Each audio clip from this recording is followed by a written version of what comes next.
Walang ebidensya o batayan na nagsasabing si Pope Francis ay may sa demonyo.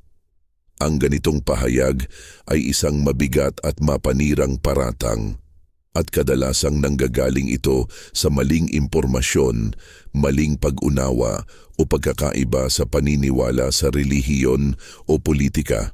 Si Pope Francis ay ang kasalukuyang Santo Papa ng Simbahang Katoliko at kilala siya sa kanyang mga mensahe ng awa, kapayapaan at katarungan para sa mga mahihirap at inaapi.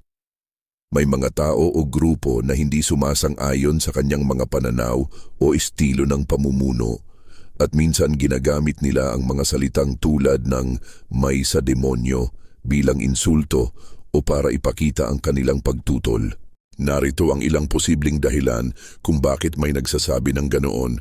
Pagkakaiba sa pananaw, may mga konserbatibong Katoliko o iba pang grupo na hindi sang-ayon sa mga reforma ni Pope Francis gaya ng mas malawak na pagtanggap sa LGBTQ+ o mga taong hiwalay at muling nagpakasal. Fake news o maling impormasyon.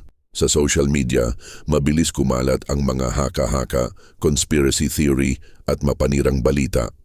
Relihiyosong ekstremismo. May mga grupong relihiyoso, hindi Katoliko, na naniniwala na ang simbahang Katoliko ay masama o kontrolado ng masamang espiritu at minsan pati ang Santo Papa ay isinasangkot nila.